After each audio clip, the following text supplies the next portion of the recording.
Hey guys, I didn't expect to make a Browns video today, but we are going to make a Browns video today. I'm sure you guys saw the news, but today a little bit of trade talk happened, a little bit of a trade happened. Joe Flacco is officially, let me make sure I have the trade details up correctly. Joe Flacco seems to be officially a Cincinnati Bengal. Here we go. Yep, ESPN.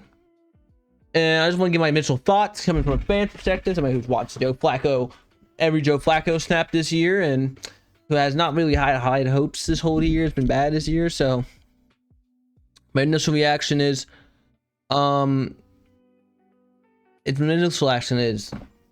this is a good trade for Cleveland and for the Bengals. I don't really see this as a loss for either team. I don't think this saves the Bengals season, to be honest. I really don't. And the main reason for that, I think Joe is definitely an upgrade over Jake Browning, because come on, it's fucking Jake Browning, you know. He's awful, but he is better than most quarterbacks. Like, wait, what am I saying? No, I'm sorry, I'm getting mixed up. I'm so not prepared for this. I usually have some sort of like script in mind. I really don't this time. Joe Flacco was upgraded over Jake Browning, and probably most backup quarterbacks. That's what I've been saying. Joe Flacco was an upgrade over most backup quarterbacks, and I feel like it is the Bengals trying to save their season, at least till Joe can get back. You know, just try to do something. This is a very low list reward for them. Instead of a 5th round pick, and you know, 5th round picks never really turn out to be something amazing. So it's just Browns coming up for capital. I guess they traded 6-2 with Joe Flacco, but it was a line 6. That could practically is a 7th round pick, or you can count early 7th as 6. But you know, those late round picks don't really matter, especially one that's coming from Detroit. I think that's what we did for it. I think that's probably our Donovan Peoples-Jones pick right there. So all in all, it's fine. You know, you can go look at the Browns and go, okay, that's fine move. You did fine. You got value out of quarterback you probably were not going to play anymore. Reports that sometime later down the line they're going to start Shedeur Sanders.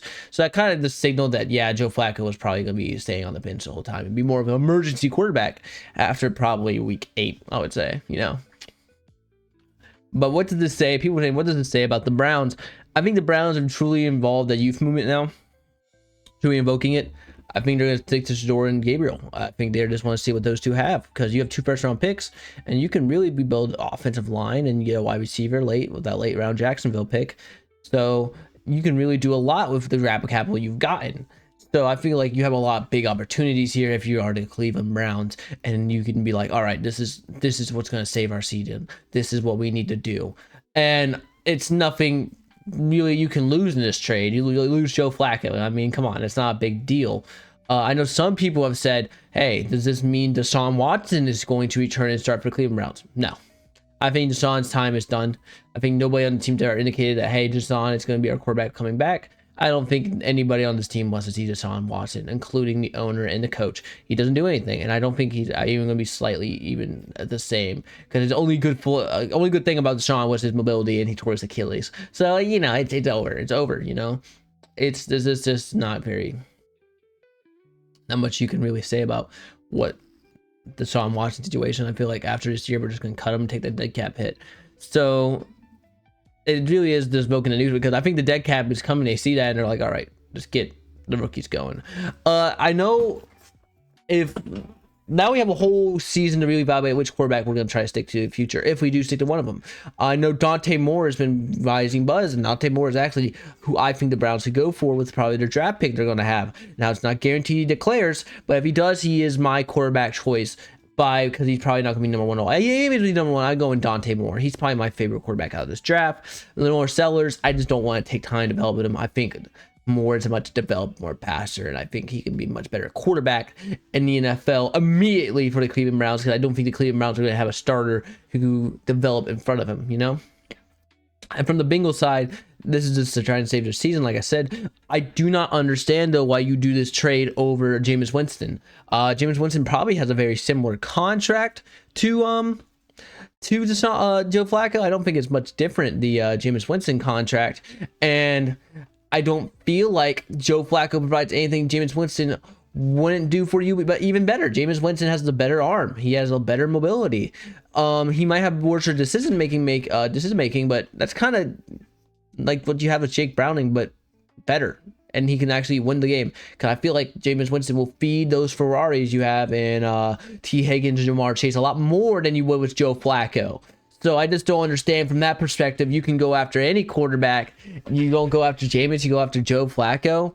And especially, I don't understand why making the trade now. I guess here's the thing. You go against the Packers this week, and you can probably going to start Joe Flacco, I'm assuming. Or maybe you start Jake Browning this week, and you just roll with Jake Browning. But I just feel like if you start Joe this week, you're going to have him coming off a Packers game where he's going to get hit a lot. Micah Parsons will feast on that man, you know? And after getting hit so much and getting banged up in that game, we're going to have him come back and go against the Steelers on Thursday night, short notice. I just don't feel like that's a recipe for success. I feel like you're setting him up to lose those first 2 games, which are very valuable to you when you're trying to just keep afloat. And I just don't understand the logic from that perspective. But they also could probably see the fact that this division is awful. Everybody's practically tied with each other. I know I was talking with somebody and I was like, hey, you know, for the Bengals perspective, all they got to do is win that game against the Steelers and hope the Browns beat the Steelers. And they lead the division now. They will have the division tiebreaker over the Steelers. So anybody can really win this division as long as they get like a little streak going. They only needed a couple games, really. Because I feel like the Browns have a very good chance at beating the Steelers. They looked a lot better last week. I don't believe in the Steelers defense after those first 3 weeks. Maybe they've turned around, turned the ship. They didn't look good against the Patriots. It was fumbled a lot on the goal line. They did look good against Vikings, and that is credit to them. I can't even take away anything from them. But I don't think they're going to do, their offense doesn't look great. They get started running the ball, but I think anybody can run on the Vikings. So it's one of those situations. We'll see how the Browns defense does against the Steelers this weekend, but that's for another time. I'm probably going to do that. We'll talk about it more when we talk about all the games next week.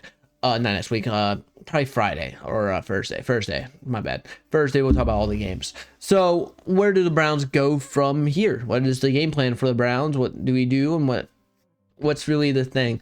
You just rock Dylan Gabriel for like 3 more weeks, I feel like. Then maybe Shador. I feel like you got to just start seeing what's there.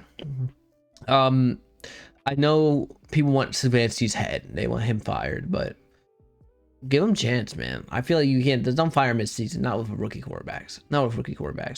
Let them get these rookies up to speed and all that, and then to make their decision this offseason. Okay, here's my opinion actually on Kevin Stefanski and the firing chance for him. You only fire him if you're ready to move to your next quarterback of the future. If you have like Dante Moore or Lenore Sellers, do not draft Drew Aller. He's ass. I hate Penn State. I know I'm a Ohio State fan, so I'm biased, but he fucking sucks. But if you're going to move on from, you're saying, hey, we're going to get a new quarterback, that's when you move on. But if you say we're sticking it with Gabriel or Sanders, you got to kind of keep Stefanski, because I feel like that would hurt the quarterback's development more than anything else. That's my real opinion on Kevin Stefanski's kind of head hunting right now. But I'm going to end this video here now. I know it's a real short one, but I just wanted to give my thoughts and feelings after this trade. I don't really feel like it changes either team's really dynamic in the future, but I respect both teams kind of settling on what they're going to do for the rest of the season. The Bengals are going to try to be competitive. I did expect them to actually move on from Jake Browning, because Mike Brown is incompetent at times. And I like what the Browns are doing too from a Browns fan perspective, and being like, okay, we're going to do the youth movement. We're going to commit to our youth and our youth at quarterback, see what we have, and try to kind of assess what we need to do in next year's draft now. But that's really just about it for now. Thank you for listening to me, and I'll catch y'all next time.